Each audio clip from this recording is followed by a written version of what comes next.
What is going on, everyone? Investor Thrive Nation. This is the Payneless Wholesaling Podcast, where we bring experts from the real estate industry so we can learn from their experiences so you don't have to go through the pain of doing this all yourself. We're trying to make it painless for you. So we got Scott Jelinek.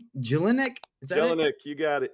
Jelinek, what is going on? Will you please introduce yourself? Let the listeners know what you want to be talking about today. How you doing? Thank you for having me on, Nathan. I do wholesaling. I've been wholesaling since 1994, but something we've transitioned into. We still wholesale, but I do a thing called Slowflips. And for those of you who don't know what Slowflips are, it's a process that's separate from the wholesaling. It's a process where we buy lower end housing on short-term financing, 5-year mortgages, and we simultaneously sell them on long-term financing. We sell them on 30-year mortgages, and we just operate like the bank. We no longer are landlords. We're not fixing toilets. We don't do any of the stuff we used to do. We operate exactly like a bank, and we just collect payments. We don't make money our first 5 years, and then we make money. It's pure profit for the next 25 after that.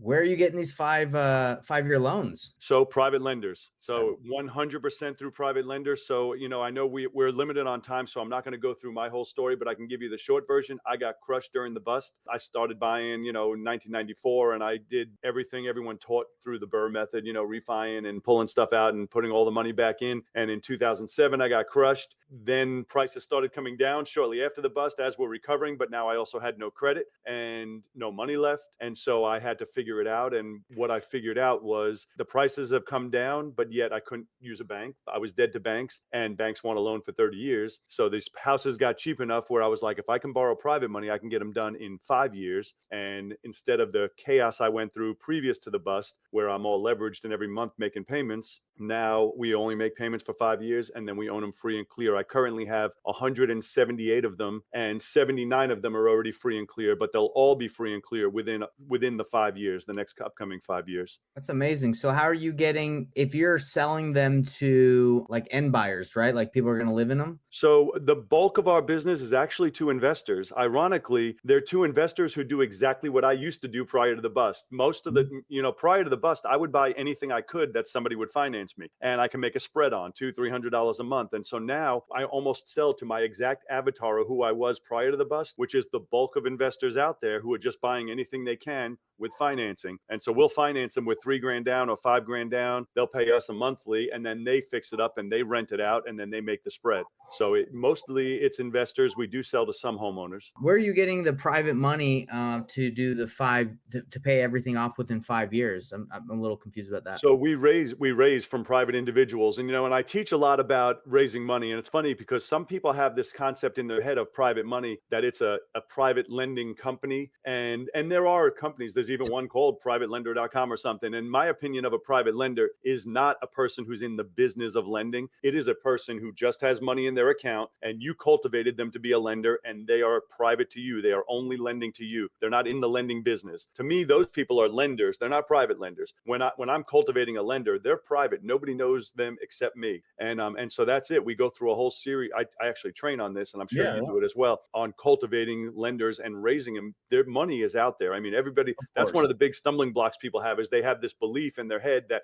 that's easy for you. I don't know anybody with money, right? Everybody believes that. And the reality is they're wrong. The money's out there. And we have a whole process for doing it to where you don't have that fear of rejection. So people can go through the raising money without having to worry about being rejected, because that's what stops people from asking in the first place. Of course. So for my listeners, I think it's pretty simple in the sense with the private money, you find it, but I'm curious about the 5 years. I'm still trying to understand how you're able to pay that off. So let me give you some real numbers. And before, Nathan, what part of the country are you in? Salt Lake City, Utah. Okay, so you're the great example. So for someone like you who's in Salt Lake, the first thing you're going to think when I give you these numbers is you're out of your mind. Houses don't exist in that price range, right? Okay, and I hear that all the time. But Midwest, then I tell people, what's that? Is it the Midwest? Well, a lot. I do a lot in Virginia, but now we're buying a lot in the Midwest, right? And so on average, we will buy houses for, are you sitting down? For $30,000. $30,000, we pay 12% interest. $30,000 at 12% interest on a 60-month mortgage is $667.33 a month. We simultaneously sell them on average for $89,000, and we sell them on a 30-year mortgage with them paying us $875 a month. So now for the first 5 years, we really don't make any money because even though there's a little bit of spread, it goes to taxes and insurance. So we don't really make any money for the first 5 years. But once we hit that 61st payment, it's all ours. Got it. Okay, that makes sense. It's beautiful because we don't use any money to buy them, and you don't make any money for 5 years. But then once you do, you're free. And my whole premise is not on making people rich. I'm always like, nope, you want Lamborghinis and yachts, go somewhere else. The people that I train, it's just training you to be free. Yeah, it's very interesting. So I wholesale nationwide. I live in Salt Lake City, so I come across these deals all the time that are like 15. I got one in Mississippi that was one like $9,000 that I got it for. So yeah, they're very cheap. Now, are these $30,000 properties? Are they distressed, or are they good to go and you just rent them out? So it depends on, I buy in 4 different states. So it depends on the state you're in. Like in my state, I live in Virginia and I buy a lot in Hampton Roads. The bulk of my properties are here. Typically on those price ranges, we'll get them more distressed in my area, but they have higher ARVs. When we buy out Midwest, they really don't have much in the way of an ARV. That's it. They're just low priced and they stay low priced. And so a lot of those are not distressed at all. Like I look at some of them and I'm like, how is this house 20 grand? How is this house 25 grand? It's insane to me, but that's what it is. It's the demand, right? They want to live out here in they want to live in Cali, or they want to New York or wherever, they got to pay a little bit more. But in the Midwest, you can find some good deals out there. So curious, when you talk to your private money lenders, you tell them, hey, 5 years, I need your money for 5 years, and then it'll be paid off. And is that the expectation you're setting with them? Correct. It's not a balloon payment. We're not paying interest only. We're amortized. So and again, this is how I teach too, but I give them our program. I don't ask, what would you like to lend, or what terms do you want? We borrow specifically, I do 30 and 50K loans, but we borrow $30,000 for 60 months at 12% interest. And that's the opportunity we're presenting to the lender to make that return. It's not a question of what do they want? What do they want as a return, or what term they want? Because if they don't want to fit into our model, then they're just not our lender. And that's not interest only. It's 12% amortized. Okay. Correct. Over the 5 years. And correct. And then you just say, give me 30, or was the other one 50? Yeah, 30 or 50. At $50,000, it comes out to $1,112.22, and that's 60 payments. And again, then you owe nothing. It's paid off. Let's say you find a property for $20,000.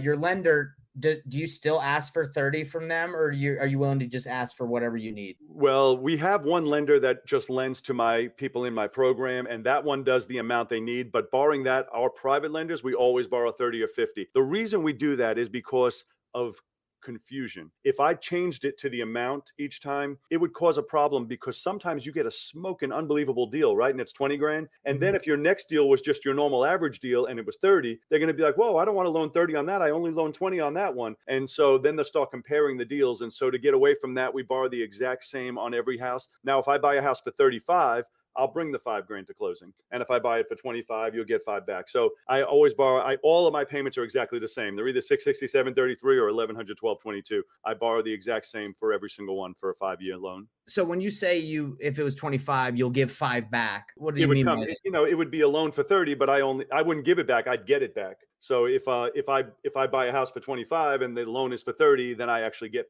money at closing.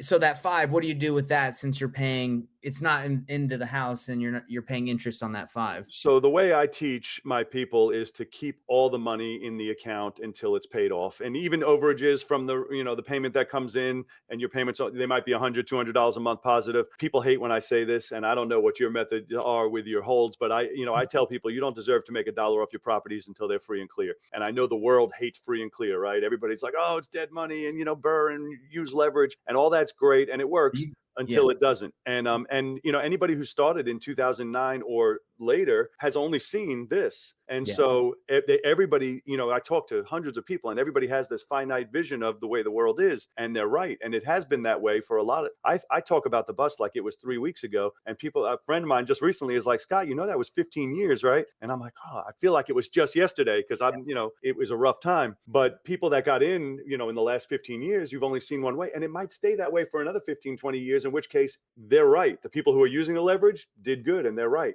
Problem is I'm too old to start over. And so if it doesn't stay that way, I'm not taking a chance on having to do this all over again. That's why I'm all about free and clear now. Anything that caused you to choose the 35 years? How come not 4 and Yep. 4, anything like that? So I started the slow flip model in 2011, and there's two sides to the slow flip model. There's the buy side and the sell side, right? So the buy side, what made us dial in on 30 is it was the most we can borrow and still have it paid off in 5 years with the amount of money that it brings in. Because on average, those properties were bringing in 875. So 30 was the most we can borrow. Now, these last few years, we've had a run up in rents as well as in pricing, but which is why now we got these ones that we borrow 50, but we're getting 1275 on them. Payments 1112, so it still works out. When you start getting into higher dollar properties, I say high dollar, they're still cheap. They're like if you're talking $100,000 house, for instance, the numbers just don't work because in my market anyway, $100,000 house might bring in $1,600 a month, but my payment would be $2,400. So it just wouldn't work because we don't tolerate zero negative cash flow. So that's why we structure the numbers the way we do, because it has to be able to support itself. So let's talk about, you're saying you don't, you want your people, you're saying, hey, don't make any money until it's free and clear. What happens with that surplus if there is money? Do you just keep it in the account in case for expenses, any issues? I leave it in the account. And the reason I do is because, defaults happen. And so if a default happens, I don't want it to be an added stress on these people that are buying them. I don't want them to have that added stress to where now they have to come up with money to pay that lender. And so I'm like, listen, we always get $3,000 to $5,000 down. I'm like, just leave it in the account. And now if the default happens, or if you have a month, or if COVID happens, right? We have nobody paying for a little bit. You have that money sitting there, so you don't have this added stress where you have to come up with money to pay your lender. And when you say default, are you saying that the renter defaults and doesn't pay? Well, for us, they're not renters; they're buyers because we sell, right? So yes, if they were to default and not pay us, and we had to go through either a foreclosure or an eviction, it's good to have that money so that we can sustain it. Because I had on my mind you were renting this or renting or doing a lease option, but you're not doing any of that. You're selling these on an agreement for deed. We sell them on an agreement for deed. Some states call it a land contract or a contract for deed. Same thing. And these properties, they're free and clear in the sense that your private money lender bought it completely. You're not like doing a wrap on any of these, right? Nope, no wraps, no sub twos. I mean, I do sub twos also, but that's not for the slow flip purposes. They're not free and clear. They have a loan against them for the $30,000. They're free and clear on the 61st payment. 61st month, that's when they're free and clear. Correct. But in the sense, like at least the lender owns it outright, right? Because they bought it with their No, the lender just loaned against it. Just like Bank of America doesn't own your house, you own it, but they have a lien against it. Same difference. We own our properties, but the lender just has a loan against it. Got it. Okay. And you're paying them. I'm sorry. Correct. Yep. That's interesting. So you did this model just because you're like, hey, I'm not trying to start over again if something crazy happens. So let me own these free and clear. I'm not trying to drive or show people the Lamborghini people that want to get rich quick. Right. So basically what happened is I came to the realization that we all, we chase money. I make a lot of money now and I made a lot of money then, but in between it was a tough time and we always are chasing dollars. But what I've came to the realization after the bust is it wasn't the money that we were really after. It's freedom. And everybody talks a good game with freedom. But the reality is, and I go through a process with the guys in my program that I'm like, if you put a number on it and I make them go through an exercise, how much does it cost for you to actually be free? We call it a freedom number, right? And it's usually, not always, but usually it's about $10,000 a month, which is so easy to achieve. Go $10,000 a month. We can do that with 12, 13 slow flips, and I can get anybody there in 5 to 7 years. So people don't want to wait 5 to 7 in other programs. They're like, no, I want to make money next month. And I'm like, listen, you could, a saying I'm always saying is you can do what's easy and life will be hard, or you can do what's hard and life will be easy. And so I try and push them. I said, just take the hard road, which is, plow through for 5 years, but then you're free for the rest of your life. And people don't appreciate it until you're actually free. And it was tough on me as well. I started this in 2011, 2013, 14. I kept, am I doing the right thing? I'm buying all these properties and I'm not making any money. 2016, all of a sudden they started getting paid off. And I was like, this is great. Now all the money comes in and I get to keep it. And it's been a straight uphill ever since. I love it. No, I agree with you. I think the quick, fast way to do it is not sustainable. Like even wholesaling, which I think is is a great strategy, exit strategy. It's a good way to do certain deals. It's not something I think anyone can do long term and be able to just Well, continuously I build. love wholesaling too. So don't get me wrong. I've been wholesaling for a long time, and I just did one. I'm going to tell you, I know we're talking about slow flips today. My biggest one of my life was last month, $250,000 assignment fee. And I've been doing this a long time, and that's my biggest. I had a 200,000 years ago, but 250,000 was insane on Was it a. a multi-unit or what? No, it was actually out of the area, about 2 hours away from me. And I don't buy out of the area, but Mhm. my wife answered the call, and the seller was from out of town, and everything lined up. It was distressed, it was inherited, and free and clear. And I was like, let's go for the drive, and we did. And it was Yeah, fantastic. that's amazing.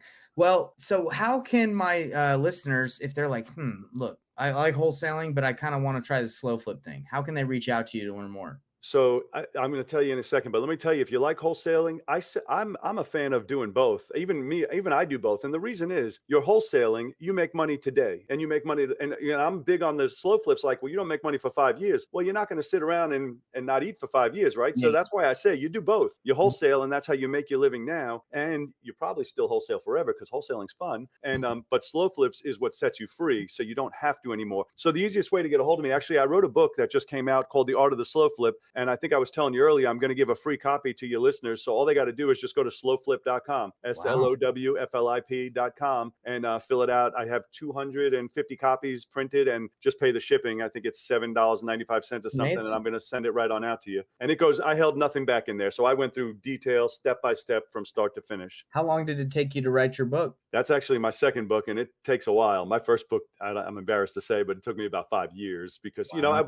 I'm not a writer, so I didn't just sit down and write, and it took a while. This one I got done quicker because I had a more methodical process, but it's challenging. Would you go back, or would you going forward write another book using Chat GPT to like have it right, or you like I probably wouldn't, but I can't say I wouldn't without actually trying it first to see, like, try a chapter and see what it sounded like. Mhm. If it sounds like your voice and it sounds like what you would have said, I don't know that it could, but I guess the technology is evolving so fast that it probably could. I think books are great lead magnets. I think they're great things to give away for value. So that's amazing. So slowflip.com. Slowflip.com. Yep. That's a great domain name too. Great job. Yep. Feel like Slowflip. that. Feel like a lot of people would look that up. Yeah. Well, I think that's awesome. So, hey, Scott, thanks for coming. Do you have any other things you'd like to share with my viewers or anyone that will listen to this? Just one of my things I always like to share when I close out my meetings with people in my group, always with it, is, and it's as a basis of slow flips, is do something today that your future self is going to thank you for. We're always focused on making money right now and making money today. But I'm like, if you start thinking in terms of, what are we in 2023? If you start thinking in terms of 2028 version of yourself or 2030 version of yourself, and do things today that aren't for you, but they're for him, you'll be surprised on how far you can get when you're keeping that person in mind. And that person is you, but it's you in 2028. And so I'm always telling them, do something today that your future self is going to thank you for. That's really good, because a lot of people they want that instant gratification, right? They want that Yep. the results right now. So that's good to think about, how you're going to benefit in the future. I do actually have one last question. Go for it. So private money lenders usually, when I talk to hard money lenders that use those people that you're trying to find, they usually can sometimes get like 6, 7, 8%. You're getting them 12. Is that because it is not interest only, so it all equals out? Or Yeah. So when I started in 2011, when I originally started, my thought process was, let me offer a super high interest rate so that I can start raising money. And then as I start having more lenders than I have deals, I'll start to lower it. But what happened is all of my lenders are still my lenders to this day. And all of my new lenders have stemmed off of my old lenders. So I didn't want to make it like, oh, well, you're getting 8%, he's getting 10, he's getting 12.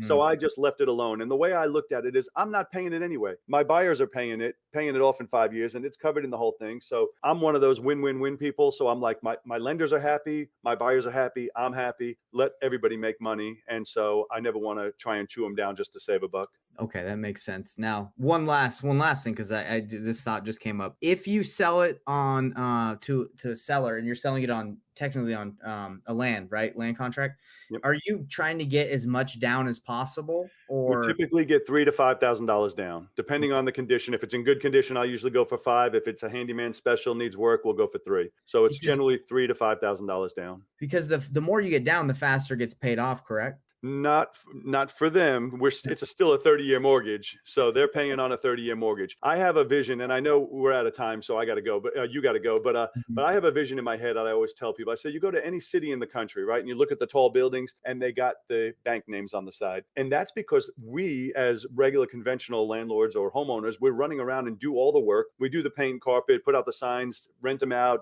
fix the air conditioner, do all this stuff, collect the money, and then we send the bulk of it up to that building, and they're sitting up there waiting. Well, with the slow flip model, we pretty much turned it all on its head, where we're the one that just sits there waiting. And on the first of the month, everyone else is running around doing all that work we used to do, and they're just mailing us the check. So we kind of twisted the whole thing around now to we just operate like a bank now. Let's do it. All right. Thank you, Scott. Appreciate it. And reach out slowflip.com if you want to learn more. Thanks, Nathan. Had a great time. Yeah, me too. Thanks.